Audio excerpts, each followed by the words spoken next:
Assalamualaikum warahmatullahi wabarakatuh. Salam dan bahagia. Kita di sini dari kelompok 6 yang terdiri dari saya sendiri Arwiyah Nurul Aini, NIM 2018 017 007, Alif Supiana, NIM 2018 017 012, Dersiani Bliora, NIM 2018 017 024, Bayu Prasetyo, NIM 2018 017 024, dan Carolina Modesteniwat, NIM 2018 017 029 akan menjelaskan mengenai Problem of Financial Research Control. Nah, pertama saya akan menjelaskan permasalahan yang sering terjadi dalam financial research adalah miopia. Nah, apa ini miopia? Miopia ini merupakan perilaku manajer yang cenderung mengejar keuangan atau laba jangka pendek dengan mengabaikan laba jangka panjang. Nah, misalnya perilaku manajer ini untuk mencapai target return on investment yang harus dikorbankan adalah beberapa cost yang bersifat diskresi. Nah, seperti pertama, menunda biaya pendidikan dan pelatihan pegawai. Kedua, memangkas biaya riset dan pengembangan. Ketiga, mengurangi biaya iklan jangka panjang. Nah, akibatnya dalam jangka panjang dapat mengancam customer value atau kepuasan pelanggan. Nah, untuk menghindarinya, manajer harus memahami tujuan utama perusahaan, yaitu pencapaian customer value atau kepuasan pelanggan. Jadi tidak semata-mata untuk mengejar keuntungan saja. Kedua, pengendalian hasil keuangan dan penciptaan nilai. Nah, apa itu tujuan pengendalian? Tujuan pengendalian ini adalah agar pegawai dapat berpikir sebagai pemilik dan bersedia bekerja keras demi kejayaan. Nah, tanggung jawab pegawai ini yaitu pencapaian return atau pengembalian bagi pemegang saham dapat diukur dengan dividen dan harga saham. Nah, bagaimana cara agar pegawai berperilaku sebagai pemilik? Caranya adalah dengan memberikan kompensasi atas dasar harga saham. Namun, kompensasi ini bisa berdampak negatif. Nah, dampaknya yaitu pertama, pasar tidak mendapatkan semua informasi yang dibutuhkan. Banyak informasi perusahaan yang dirahasiakan. Jika reward diberikan atas dasar nilai pasar atau saham, informasi ini harus disclose publik. Jadi harus diperlihatkan kepada publik. Yang kedua, penilaian pasar dipengaruhi banyak faktor di luar kendali manajer, seperti resensi, tingkat suku bunga, dan kebijakan pemerintah. Yang kedua, keterbatasan ukuran kinerja akuntansi. Nah, korelasi laba tahunan dengan harga saham adalah positif, tetapi tidak signifikan. Korelasi ini semakin meningkat seiring dengan semakin lamanya periode pengukuran. Nah, penyebab dari peningkatan atau kenaikan ini yaitu karena laba akuntansi tidak mencerminkan laba ekonomi. Nah, laba akuntansi ini merupakan penjumlahan dari dampak transaksi yang terjadi selama periode akuntansi tertentu, sehingga yang bukan akibat dari transaksi tidak termasuk laba. Laba akuntansi tergantung dari metode yang dipilih atau misalnya depresiasi. Laba akuntansi ini menganut konsep konservatif, yaitu pengakuan yang lambat terhadap laba, tetapi pengakuan yang cepat terhadap rugi. Laba akuntansi lebih fokus pada kinerja masa lalu.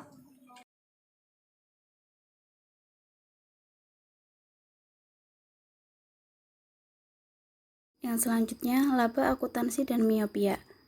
Penggunaan laba akuntansi sebagai indikator penilaian kinerja seringkali menyebabkan sikap miopia di kalangan manajer.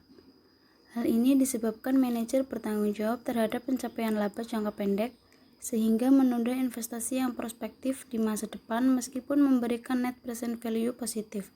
Gejala ini disebut investment miopia. Di sisi lain, penerapan konsep konservatif berakibat tidak diizinkannya mengakui gain hingga direalisasikan. Sementara itu, biaya atau loss mulai diakui ketika investasi dilakukan, seperti proyek riset dan development, training pegawai, karena return tidak pasti harus dibiayai sebesar kos yang dikeluarkan. Biasanya, para manajer termotivasi menghasilkan laba jangka pendek tanpa melakukan investasi, karena dengan tanpa investasi akan mengurangi pengeluaran saat ini. Slide selanjutnya, cara mengatasi miopia. Terdapat beberapa cara untuk mengatasi problem miopia, sehingga financial result control bisa lebih efektif. Yang pertama, mengukur laba ekonomi dengan cara memprediksi future cash flow dan discount present value. Yang kedua, memilih metode pengukuran akuntansi yang lebih match antara pendapatan dan biaya. Yang ketiga, mengurangi fokus pada kinerja laba jangka pendek dan sebaliknya lebih menekankan pada pencapaian laba jangka panjang. Yang keempat, mengukur value driver yang mampu merefleksikan dampak ekonomi terhadap value shareholder karena keberhasilan atau kegagalan manajemen. Yang kelima, mengurangi fokus pada kinerja laba jangka pendek dan sebaliknya lebih menekankan pada pencapaian laba jangka panjang.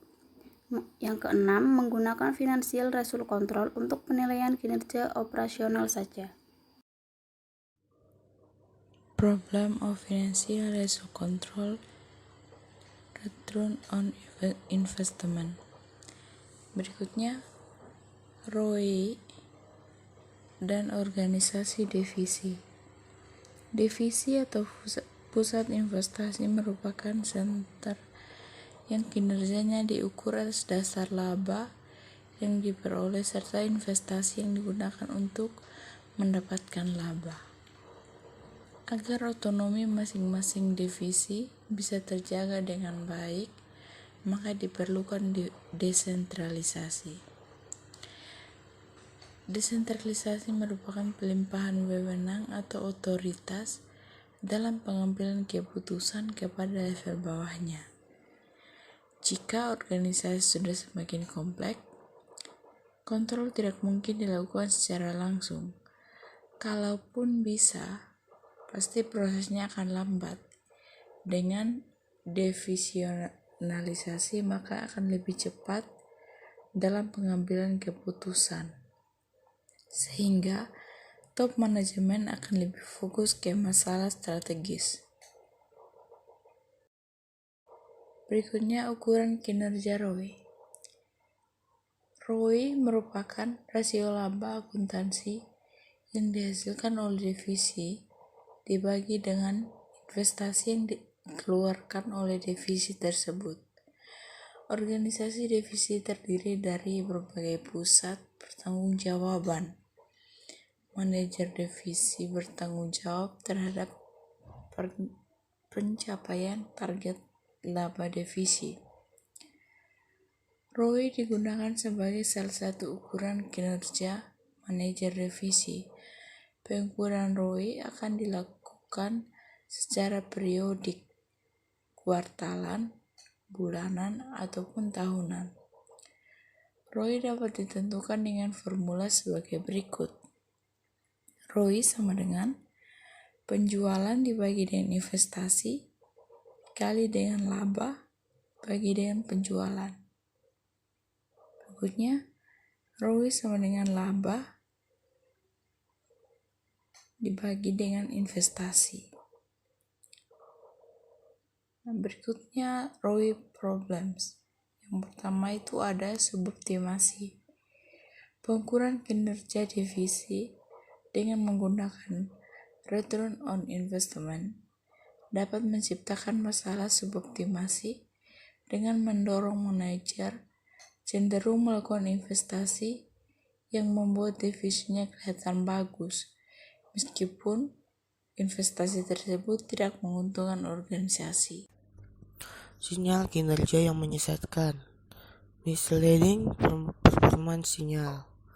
Salah satu masalah penggunaan ROI adalah dalam hal menentukan aktiva tetap sebagai denominator yang nilainya sulit diukur secara akurat. Nilai aset yang ada di neraca tidak menggambarkan nilai aset sesungguhnya. Untuk menghasilkan return saat ini, jika digunakan net book value untuk mengukur nilai aset tetap menyebabkan ROI terlalu besar. Aset yang sudah lama diperoleh beberapa tahun, maka NBV-nya lebih kecil karena harga diperoleh di masa lalu. lebih rendah dan aset tersebut sudah didepresiasi lama. Pengukuran kinerja manajer divisi yang dengan menggunakan ROI terkadang membuat keputusan yang salah, seperti mendorong manajer divisi untuk mempertahankan aset lebih lama dari umur ekonomisnya dan cenderung menghindari investasi aset baru yang akan menurunkan ROI. Yang B, manajer divisi cenderung menggunakan aset sewaan untuk mengurangi aset sebagai denominator sehingga dapat menaikkan ROI. Yang C, dapat menyebabkan manajer perusahaan mengalokasikan sumber daya secara berlebihan untuk divisi karena nampak menguntungkan perusahaan. Yang D, jika manajer perusahaan tidak menyadari adanya penyimpangan, dapat terjadi kesalahan dalam menilai kinerja manajer divisi. Nah, untuk ROI overspend jika menggunakan NBV, nah yang pertama itu ada dua divisi. Untuk laba sebelum depresiasi, untuk divisi A itu 100.000, 10.000. Untuk divisi B 110.000 dan depresiasi itu 10.000. Untuk divisi A, divisi B 20.000. Laba setelah depresiasi untuk divisi A itu 100.000. Untuk divisi B itu 90.000. Nah, aset NBV itu divisi A 500.000 ya, untuk divisi B 3 juta. Dan untuk ROI yaitu untuk divisi A itu 20%, divisi B itu 3%. Untuk selanjutnya yaitu residual income sebagai alternatif ROI. Nah, residual income atau laba residu merupakan laba dikurangi WACC. Residual income tidak memandang beberapa return divisi. Manajer akan termotivasi untuk investasi dengan internal rate of return lebih tinggi atau sama dengan cost of capital-nya. Nah, laba residu merupakan selisih antara laba bersih operasi net operating income dengan biaya modal. Laba residu dapat mengatasi masalah suboptimisasi tipe keuangan dengan memperhatikan biaya modal, biaya untuk biaya bunga pinjaman maupun biaya modal ekuitas. Laba residu tidak menunjukkan adanya penyimpangan terkait dengan investasi baru, sebab pada awalnya investasi akan mengurangi laba residu, namun selanjutnya akan menaikkan laba residu. Perusahaan konsultan manajemen merekomendasikan penggunaan Economic Value Added yang disebut EVA untuk pengukuran kinerja yang modifikasi pengukuran laba residu. EVA dapat ditentukan dengan formula tersebut. Nah, ini penggunaan RI sebagai alternatif RIO. Corporate cost of capital yaitu 15%. Nah, untuk laba sebelum pajak untuk divisi A itu 100.000 dan untuk divisi B itu 400.000. Untuk investasi yaitu 1 juta untuk divisi A dan 1 juta untuk divisi B. Untuk ROI-nya itu untuk divisi A itu 10% dan sedangkan divisi B itu 40%. Nah, residual income ini 50.000 untuk divisi A dan divisi B untuk 250. Nah, sebuah investasi X menarik 100.000 menghasilkan laba 200 per tahun. Laba sebelum pajak yaitu untuk divisi A 120.000, divisi B 420.000. investasi A yaitu untuk investasi divisi A itu 100.100.000 dan untuk divisi B itu juga 100.100.000. Nah, untuk ROI yaitu 10%, 9% itu untuk divisi A, dan untuk divisi B itu 38,2% untuk divisi B. Residual income-nya divisi A 45, divisi B 255.000. Sebelum investasi, residual income untuk RI divisi A itu 100.000 dikurang 15% dikali 1 juta sama dengan 50.000. Untuk RI divisi B yaitu 400.000 dikurang 15% dikali 100.000 1 juta yaitu sama dengan 250. Setelah investasi ke proyek X, divisi A dan B memperoleh lana residu lebih besar. Konsep accountability. Manajer tidak seharusnya dikenai sanksi karena tidak mampu mencapai tujuan yang diterapkan, dan tidak seharusnya diberikan extra rewards karena good luck, sebab manajer hanya bertanggung jawab terhadap aktivitas pendaliannya. Mengapa prinsip accountability banyak digunakan? Pada dasarnya, mayoritas pegawai adalah risk averse. Pegawai bagian accounting dan finansi biasanya lebih risk averse dibandingkan sales dan marketing. Pegawai senior lebih risk averse dibandingkan pegawai junior. Aplikasi konsep accountability sulit diterapkan karena pada kenyataannya manajer berhadapan pada beberapa faktor yang sifatnya partially untraceable. Manajer tetap bisa berbuat banyak atau bereaksi terhadap faktor untraceable untuk menyelamatkan perusahaan. Berapa faktor yang bersifat untraceable antara lain bencana alam, gempa bumi, banjir, kebakaran, perubahan cuaca, gunung meletus. Tindakan manajer mengasuransikan kemungkinan terjadinya kerugian tersebut merupakan upaya untuk menyelamatkan perusahaan. Bagaimana mengendalikan faktor yang tidak bisa dikendalikan? Banyak faktor yang tidak bisa dikendalikan dalam bisnis sehingga akan berpengaruh terhadap kinerja organisasi. Maka manajemen perlu melakukan langkah-langkah antisipasi untuk meminimkan dampak negatif dan faktor-faktor tersebut. Beberapa hal yang bisa dilakukan adalah: yang pertama, sebelum periode pengukuran, terdiri dari kerjasama dengan perusahaan asuransi sehingga dapat mengurangi risiko kerugian.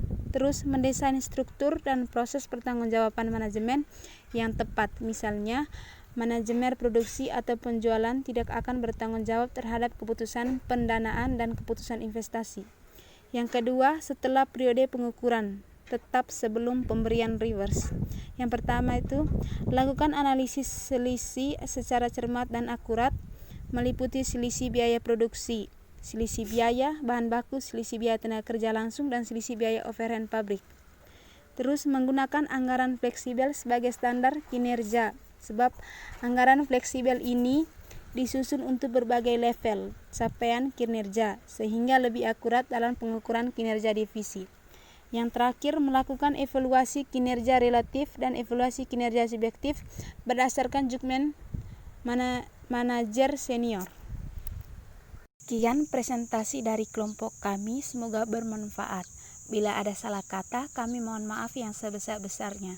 Wassalamualaikum warahmatullahi wabarakatuh.